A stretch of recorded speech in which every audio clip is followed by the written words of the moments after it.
The Galactic Assembly had watched Earth for a very long time. They watched humans fight wars. They watched humans build cities and then destroy them. They watched humans kill each other over land, over gold, over ideas. And they decided that humans were too dangerous to contact. For 12,000 years, the Assembly ruled the galaxy. They had peace. They had order. They had rules that every species followed. And the most important rule was simple: leave the humans alone. But everything changed when the swarm came. The swarm came from the dark space between galaxies. Nobody knew where they started. Nobody knew what they wanted. They only knew one thing: the swarm was hungry. They ate everything. They ate planets. They ate stars. They ate entire civilizations. And they were coming for the Assembly. Ambassador Tella was old, even for her species. The Villani lived for 500 years, and Tella had seen 400 of them. Her silver skin had grown pale with age. Her 4 eyes had grown tired. But her mind was still sharp, and that was why the Assembly chose her for the most important mission in their history. She had to ask the humans for help. Her ship dropped out of hyperspace near Earth, and Tella felt her 3 hearts beating fast. She had studied humans her whole life. She knew their history. She knew their wars. She knew that they had killed millions of their own kind. And now she had to beg them to save the galaxy. The human station was called Sejong. It floated in the darkness above Earth like a metal spider. Tella's ship docked, and she walked through the airlock with her translator pressed against her throat. 2 humans were waiting for her. The first was an old man. His hair was white, and his face had many lines. But his eyes were calm and steady. He wore a simple gray uniform with stars on his shoulders. His name was Park Do-hyun, and he was an admiral. The second was a young woman.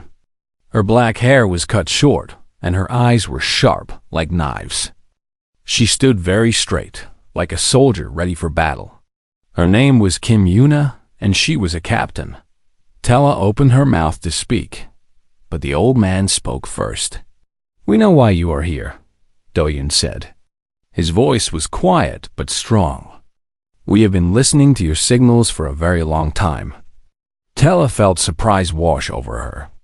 You understood our language?" "We understood everything," Yuna said. There was something cold in her voice. "We know about the Assembly. We know about your rules. We know that you left us alone because you thought we were animals." Tella wanted to explain. She wanted to say that it was not personal. But she knew that would be a lie. The Assembly had looked at humans and seen only violence. Only chaos. Only danger. "The swarm will reach our space in 18 cycles," Tella said. She kept her voice steady, even though her hearts were racing. "They have already destroyed 3 of our homeworlds. Our weapons cannot stop them. Our fleets cannot slow them. We have tried everything. And now you come to us," Do-hyun said. He was not smiling, but he was not angry either. His face showed nothing. "Yes," Tella admitted. "We come to ask for your help." Yuna laughed. It was not a happy sound. "You ignored us for thousands of years. You watched us struggle and fight and die. And now, when you are the ones dying, you want us to save you?" Tella lowered her head. She had expected this. She had prepared for anger and hate. But hearing it still hurt. "I know we have no right to ask," she said softly. "But the swarm will not stop with us. They will keep eating. They will keep growing. And one day, they will come for Earth too." For a long moment, nobody spoke. Tella could hear her own breathing. She could feel her heart's pounding in her chest. She waited for them to say no.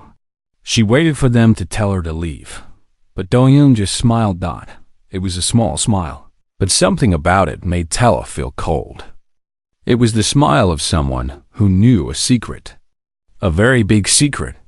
Ambassador, he said, your sensors tell you that Earth has no fleet. Is that correct? Tella nodded slowly. Our scans show a small defense force. Perhaps 200 ships. Not enough to fight the swarm. Your scans show what we wanted them to show. Tella felt her blood go cold. What do you mean? Do-hyun looked at Yuna. The young captain nodded and pressed a button on her wrist. The wall behind them turned into a giant screen. And on that screen, Tella saw something that made her stop breathing. Ships. Thousands of ships. Huge ships that made assembly cruisers look like toys. They floated in the darkness behind the moon, hidden from every sensor in the galaxy. That is impossible, Tella whispered. Building a fleet like that would take centuries. 73 years, Do-hyun said. We started when we first heard your signals. We knew that someday the galaxy would come for us, either to conquer us or to beg for help. He stepped closer to Tella. His calm eyes looked into her 4 frightened ones. Either way, he said quietly, we intended to be ready. Tella stared at the screen. She counted the ships. 1,000. 2,000. 5,000. She stopped counting when she reached 10,000, and there were still more. What is this fleet called? She asked. Her voice was barely a whisper. Hansando, Do-hyun said. It is named after a battle from our history. A battle where our ancestors defeated an enemy 10 times their size. Tella looked at the admiral. She looked at the captain. She looked at the massive fleet hidden in the darkness. And for the first time in 400 years, Ambassador Tella felt something she had almost forgotten. Hope. The shuttle flew in silence. Tella sat between Admiral Do-hyun and Captain Yuna, watching the moon grow larger through the window. Her mind was still trying to understand what she had seen. A hidden fleet. Thousands of warships. All built in secret while the galaxy thought humans were primitive. How did you hide this? Tella finally asked. Our sensors can detect the ship from 1,000 light years away. Do-hyun smiled that small, knowing smile again. Your sensors are very good, Ambassador. But they only see what they expect to see. We build special shields that make our ships look like rocks. Like dust. Like nothing at all. You tricked the entire galaxy, Tella said. She was not sure if she felt impressed or afraid. Maybe both. We had to, Yuna said. Her voice was hard. We listened to your assembly for decades. We heard how you talked about us. Violent. Dangerous. Primitive. We knew that if you discovered our true power, you would destroy us before we could become a threat. The shuttle crossed into the shadow of the moon. Everything went dark for a moment. Then lights appeared. Thousands of lights. Millions of lights. And Tella realized that each light was a ship. Welcome to Lunar Base Hansando, Do-hyun said. The shuttle docked at a massive station built into the moon itself. Tella followed the 2 humans through metal hallways that seemed to go on forever. Everywhere she looked, she saw more humans. Soldiers in gray uniforms. Engineers in blue jumpsuits. Scientists in white coats. They all stopped and saluted when Do-hyun walked past. They entered a large room with windows that looked out at the fleet. A man and a woman were waiting for them. The man was tall and thin. He had messy hair and oil stains on his hands. His name was Lee Jin-ho, and he was the chief engineer of the entire fleet. The woman was smaller, with glasses and a gentle face, but her eyes were sharp and intelligent. Her name was Choi Min-ji, and she was the chief scientist. Ambassador Tella, Jin-ho said, nodding his head politely. I hope you are ready to have your mind broken. Tella did not understand. Broken? Min-ji smiled kindly. He means that what we are going to show you will change everything you believe about humans. She pressed a button, and holographic images appeared in the air. Ships, weapons, technology that Tella had never seen before. This is a gravitational lens, Minji explained. An image of a long silver cannon appeared. It creates a focused beam of gravity that can tear apart anything at the molecular level. Metal, rock, organic matter. Everything comes apart. Impossible, Tella said. Gravity weapons require more power than a star can produce. We found a way, Jinho said simply. It took us 40 years, but we found a way. More images appeared. Missiles that could think for themselves. Shields that could bend light. Engines that could cross the galaxy in days instead of years. Your assembly has had 12,000 years to develop technology, Minji said. We have had 73. But we learned something important, Ambassador. Desperation is the mother of invention. When you believe that the universe wants to kill you, you find ways to survive. Tella walked to the window and looked out at the fleet. Up close, the ships were even more terrifying. They were not elegant like assembly vessels. They were brutal, angular. Every line and curve was designed for one purpose: destruction. How many? She asked. 12,000 warships, Dohyun answered. 2 million crew members. Every single one of them a volunteer. Volunteers? Yes, Yuna said. She walked a stand beside Tella. When we announced the program, we expected thousands to join. Millions came instead. Farmers, teachers, doctors, students. All of them wanted to protect their home. Tella tried to understand this. In the assembly, military service was a punishment. Only criminals and failures joined the fleet. But humans volunteered. They wanted to fight. Why? She asked. Why would so many choose to risk their lives? Dohyun joined them at the window. His old face looked tired but proud. Because we are human, he said. We fight. We struggle. We never give up. It is in our blood. It is in our bones. For thousands of years, we fought each other because we had no one else to fight. But now we have a real enemy. And for the first time in our history, all of humanity is united. Tella looked at him. United against the swarm? United against anything that threatens us. His calm eyes met hers. The swarm, the assembly, anyone who tries to harm our people. There was no threat in his voice. It was simply a fact, like saying the sun is hot or water is wet. Humans would fight anyone who threatened them. And now they had the power to win. The assembly is afraid of you, Tella admitted. Even now, as we beg for your help, they are afraid that you will turn on us after the swarm is gone. Dohyun nodded slowly. They are smart to be afraid. But let me tell you something, Ambassador. We did not build this fleet to conquer the galaxy. We built it to protect our home. If the assembly leaves us alone, we will leave them alone.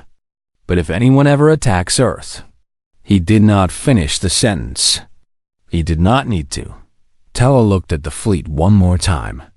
She counted the massive dreadnoughts, the swift destroyers, the carriers full of fighter ships. It was the largest military force in the history of the galaxy, and it had been built by a species that the assembly called primitive. When do we leave? She asked. Dohyun smiled. A real smile this time, warm and almost friendly. Now, he said, the swarm will not wait, and neither will we. He turned to Yuna and Jinho. Sound the call. Tell every ship to prepare for departure. We leave for the front lines in 6 hours. Alarms began to sound throughout the station. Tella watched as thousands of humans ran to their stations. Engines started to glow. Weapons began to charge. The greatest fleet the galaxy had ever seen was waking up, and it was very, very angry. The fleet moved like a river of stars. 12,000 ships left the shadow of the moon and turned toward the darkness of deep space. They flew in perfect formation, each ship exactly where it should be. From far away, They looked like a silver arrow pointing at the heart of the galaxy.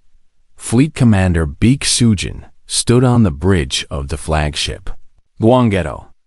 She was a woman of 50 years, with gray streaks in her black hair and a scar on her left cheek from an old training accident. She had spent her entire adult life preparing for this moment. Now it was finally here. "All ships report ready," said Lieutenant Han Tai-Wu from his station. He was young, only 25, with nervous eyes and fast fingers that danced across his controls. "The fleet is moving at standard cruise speed. We will reach the front lines in 4 days." Sujin nodded but said nothing. She watched the stars slide past the window and thought about what was waiting for them. The swarm. She had seen the videos from the fallen assembly worlds. Cities burning, oceans boiling, billions of creatures screaming as they were eaten alive. The swarm did not negotiate. They did not accept surrender. They simply ate everything and moved on to the next meal. "Commander," Tai-Wu said quietly, "we are receiving signals from assembly ships along our route. They are watching us." "What are they saying?" Tai-Wu's face twisted with an emotion somewhere between anger and amusement. "They are afraid, Commander. Some of them think we are more dangerous than the swarm." Sujin smiled slightly. "Good. Let them watch. Let them remember." The fleet passed through assembly space like ghosts. No one tried to stop them. No one even came close. Word had spread fast through the galaxy. The humans were coming, and they had brought death with them. On the 3rd day, they received a message from Admiral Park Do-yeon aboard the command ship Sejong. His old face appeared on every screen in the fleet. His calm eyes looked at the 2 million humans who'd volunteered to fight an enemy from beyond the stars. "My friends," he said. His voice was soft but somehow filled every corner of every ship. "In 1 day, we will face the greatest threat our species has ever known. The swarm has destroyed civilizations older than human history. They have eaten planets and drunk the light of stars. They believe nothing can stop them." He paused and smiled. "They have never met us." Sujin felt her heart beat faster. Around her, the bridge crew stood straighter. Eyes that had been tired grew bright again. "We are not fighting for the assembly," Do-yeon continued. "We are not fighting for glory or power or revenge. We are fighting for our home, for our families, for the children who will be born on Earth long after we are gone. We are fighting so that humanity will survive." His smile faded and his eyes grew hard. "The swarm does not understand us. They think we are like the assembly species, soft, peaceful, easy to break. They do not know that humans have been fighting since the day we first stood on 2 legs. They do not know that war is in our blood. They do not know that we have spent our entire history preparing for exactly this moment." He leaned closer to the camera. "Tomorrow we will teach them. Tomorrow we will show the galaxy what happens when you threaten humanity. Tomorrow we will remind the universe why they were right to fear us." The message ended. Silence filled the bridge of the Guangedo. Then Tai-Wu spoke. His voice was quiet but steady. "Commander, I am proud to serve with you." Sujin looked at her young lieutenant. She looked at her crew. She saw fear in their eyes, yes, but she also saw something stronger, something that burned like fire. "The pride is mine," she said. On the 4th day, they arrived. The front lines were a graveyard. Broken ships floated in the darkness, assembly cruisers torn in half. Destroyers melted into twisted metal, carriers with their bellies ripped open. The combined fleet of 12 assembly species had numbered over 2,000 ships. Less than 500 remained. Admiral Shin Yoonji commanded the carrier group Myong-yang from her ship of the same name. She was a small woman with a face like carved stone and eyes that missed nothing. When she saw the devastation, her expression did not change. "Open a channel to the assembly commanders," she ordered. A moment later, alien faces filled her screen. Volani, Tavani, Krullish, species that had ruled the galaxy for thousands of years. Now they looked like frightened children. "This is Admiral Shin of the Terran Republic," Unji said. Her voice was cold and sharp. "We are taking command of this engagement. Form up behind our fleet and follow our orders. Do not act without permission. Do not retreat without permission. Is that clear?" The alien commanders erupted in protest. How dare she? They had been fighting the swarm for months. They had more experience. They had seniority. You have been losing," Yunji interrupted. Her voice cut through their complaints like a knife. "You called us because you were dying. You are still dying. We are here to change that. So be quiet, get behind us, and let us work." The aliens fell silent. One by one, they nodded their acceptance.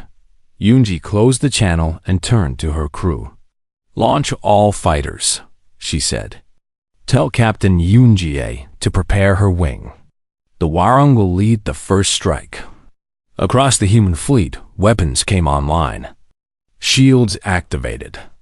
Engines roared with power.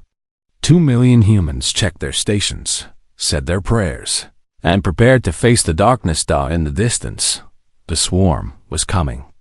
1 billion organic ships, moving like a living storm. They had never lost a battle. They had never been stopped. They did not know fear. They were about to learn. The swarm came like a wave of darkness. 1 billion ships moved as one creature, connected by a mind that stretched across the stars. They were not made of metal like normal ships. They were alive-grown from the bodies of the civilizations they had eaten. Their hulls were bone and flesh. Their weapons were teeth and claws. And they were always hungry.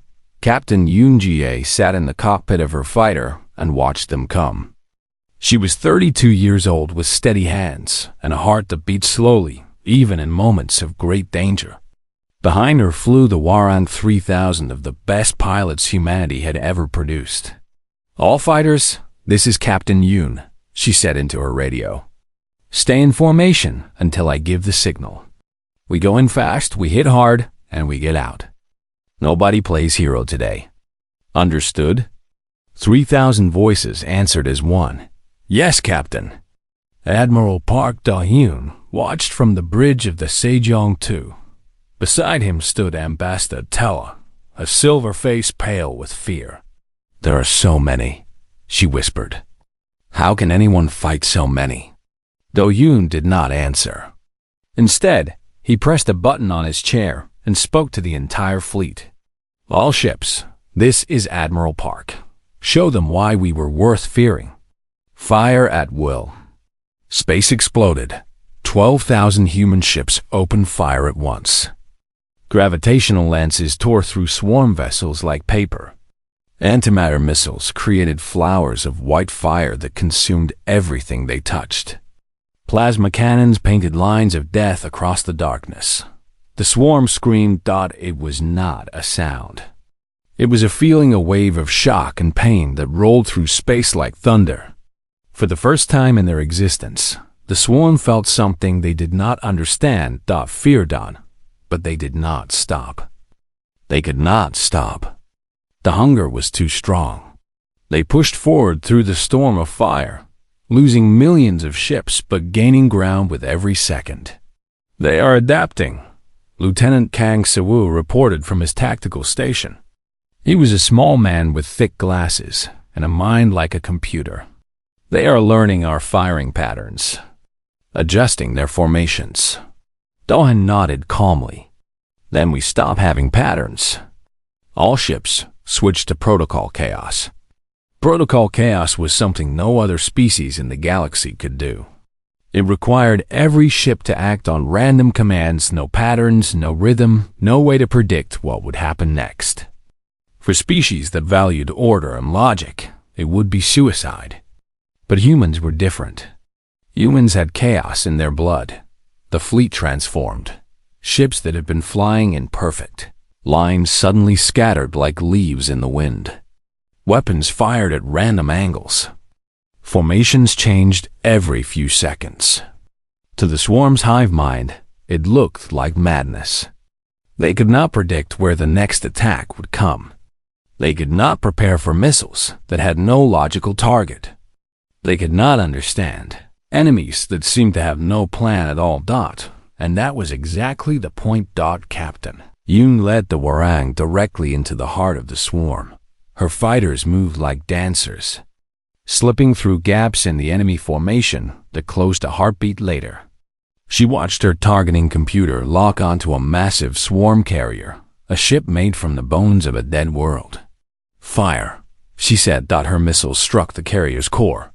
For a moment, nothing happened. Then the carrier began to shake. Then it began to glow.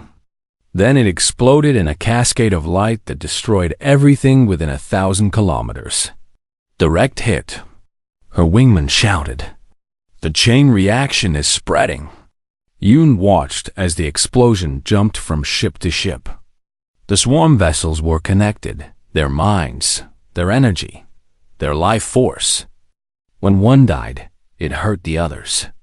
And when many died at once, the chain reaction consumed 500,000 swarm ships in less than a minute. But the swarm kept coming. Admiral Shin Yoonji watched the battle from her carrier, her stone face showing nothing. But inside she was calculating. The swarm had lost millions, but they still had hundreds of millions more. The human fleet was winning, but they could not win forever. Admiral Shin to Admiral Park, she said into her communicator. We need to end this quickly. The swarm will overwhelm us if this becomes a war of numbers. Dahyun's voice came back calm and steady. Agreed. Prepare Operation Final Light. All dreadnoughts move to Phase 2 positions. The great ships of the human fleet, massive dreadnoughts the size of small moons, began to move. They flew to the center of the battle, forming a circle around the densest part of the swarm. What are they doing? Tella asked. Dahyun looked at her with those ancient, knowing eyes. Something that will end this war, he said. But something that has a cost. The dreadnoughts stopped moving. Their weapons went quiet. For a moment, the only sounds were the distant explosions of dying swarm ships. Then the dreadnoughts began to glow. All ships, retreat to minimum safe distance, Do-hyun ordered. Now, the human fleet pulled back. The assembly ships, confused but obedient, followed them. The swarm, sensing weakness, pushed forward directly into the circle of glowing dreadnoughts. What is final light? Tella demanded. Dahyun's face was sad. Those dreadnoughts carry special cores. Very powerful. Very dangerous. When activated, they create a burst of energy that will destroy everything within 10,000 kilometers. Tella's 4 eyes went wide. But the crews, they volunteered, Do-hyun said softly. Every single one. They knew what this mission meant. They chose to give their lives so that others might live. The dreadnoughts glowed brighter. Inside them, 50,000 humans sat at their stations and waited for the end. Some prayed. Some cried. Some simply smiled, knowing that their sacrifice would save everything they loved. Commander O'Haran sat in the captain's chair of the dreadnought, Turtle Ship. She was 45 years old. She had a husband waiting on Earth. She had 2 children who would grow up without their mother. She thought about them now, in these last moments. She thought about their smiles, their laughter, the way her son always forgot to make his bed, the way her daughter sang in the shower. She thought about the world they would live in, a world safe from the swarm, a world where humanity would never again be threatened. This is Commander O, she said into her radio. We are ready. Across the circle, 11 other commanders spoke the same words. We are ready. Admiral Park Do-hyun closed his eyes. When he spoke, his voice was barely a whisper. Fire, the universe turned white. When the light faded, the swarm was gone. Where 1 billion ships had floated, there was now only silence and ash. The 12 dreadnoughts were gone too, transformed into pure energy that had burned the swarm from existence. 50,000 humans had given their lives in a single heartbeat. The galaxy had never seen anything like it. Admiral Park. Do-hyun stood on the bridge of the Sejong-2 and looked at the empty space where the battle had been. His old face was tired. His shoulders seemed heavier than before, but his eyes were still calm. "It is done," he said quietly. Beside him, Ambassador Tella wept. Her silver tears floated in the zero gravity, spinning like tiny stars. "They died," she whispered. "All of them. For us. For species that called them primitive. That ignored them. That feared them." Do-hyun did not answer for a long time. He just watched the darkness. "They did not die for you," he finally said. "They died for their families, their children, their home. They died so that the people they loved could live in peace." He turned to look at her. "That is what humans do, Ambassador. We fight. We sacrifice. We give everything for the people we love. It is our greatest weakness and our greatest strength." The news spread across the galaxy like wildfire. The swarm was destroyed. The impossible threat that had eaten 3 civilizations was gone forever. And it was the humans, the primitives, the violent ones. The species that the Assembly had ignored for 12,000 years, who had saved everyone. 1 month later, the Galactic Assembly gathered on their ancient station at the center of the galaxy. Representatives from 100 species came to honor the humans who had saved them. The great hall was filled with beings of every shape and size, tall and short, smooth and scaly, with 2 eyes or 20. Admiral Do-hyun walked into the hall with Captain Yuna at his side. Behind them came the survivors of the battle, pilots, engineers, soldiers, all wearing simple gray uniforms. They did not smile. They did not celebrate. They carried the weight of their fallen friends on their shoulders. The Grand Speaker of the Assembly, an ancient being with skin like bark and eyes like deep wells, rose from his throne. "Humans of Earth," he said, his voice echoing through the hall. "The Galactic Assembly owes you a debt that can never be repaid. You saved our civilizations. You sacrificed your own people to protect species that had never shown you kindness. We are humbled. We are grateful. We are sorry." He lowered his great head. "Sorry for the thousands of years we ignored you. Sorry for the fear and suspicion we showed you. Sorry for the terrible mistake we made when we judged you without knowing you." The hall was silent. Every alien in the room watched the humans, waiting for their response. Do-hyun stepped forward. He looked at the Grand Speaker. He looked at the assembled representatives of 100 worlds. Then he spoke. "We did not fight for your apology," he said. His voice was not angry. It was simply honest. "We did not fight for your gratitude. We fought because the swarm would have reached Earth eventually. We simply chose to meet them on our terms instead of waiting for them to come to us." He paused. "We are not heroes. We are survivors. That is what humans have always been. When the universe tries to kill us, we find ways to live. When enemies come for our home, we destroy them. It is not noble. It is not pretty. It is simply what we are." Captain Yuna stepped forward to stand beside him. "You asked us what we want," she said. "The answer is simple. We want to be left alone. We want to live on our world, raise our children, and build our future without interference. We did not save you to become your rulers. We saved you because the swarm was a threat to everyone, including us." She let her words hang in the air. "But understand this clearly," she continued. "We now have a fleet that can destroy anything in this galaxy.